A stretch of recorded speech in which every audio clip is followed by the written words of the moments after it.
A mother gave chilling testimony as the first witness in the ghost ship trial. Now, she described the last text message from her 29-year-old daughter who died in the warehouse fire. KPIX 5's Juliette Goodrich joins us live from the Oakland courthouse.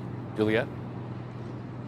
Alan, it certainly was an emotional day, and late this afternoon we learned from the prosecution that one of their witnesses, who was a tenant at the warehouse, who had done some electrical work inside the warehouse, tragically died yesterday in San Pablo. He was expected to testify later this week.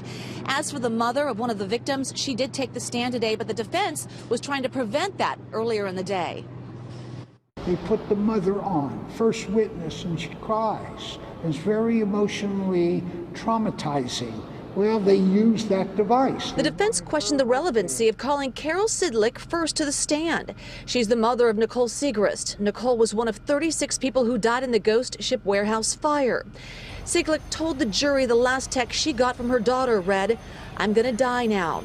The defense said it was the prosecution's way to pull at jurors' heartstrings. They wanted her up there so that everyone absorbs her pain, her suffering, and it casts, let's call it, an emotional shadow on the case right at the inception. Nicholas Nico Bouchard was the second witness the prosecution called. He was part of the collective with Derek Almena and his wife. He co-signed the lease for the ghost ship warehouse in November 2013. Bouchard admitted that RVs and campers moved into the warehouse just days after he signed the lease, despite it clearly stating that the warehouse was only to be used for building theatrical sets and holding art workshops. No changes were allowed without the landlord's consent. Fire was an arson from our perspective. The place, if it was completely up to code, would have still burned up. With tensions building in this case, late this afternoon, the judge told both sides to get along.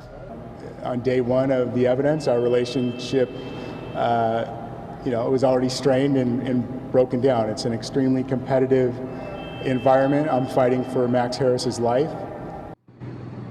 You really got a sense of just how tense things are in the courtroom when a judge essentially has to scold the defense and prosecution, saying, you better get along or there are going to be some consequences. There was some internal back and forth going on throughout the day. Clearly that's going to stop, according to the judge.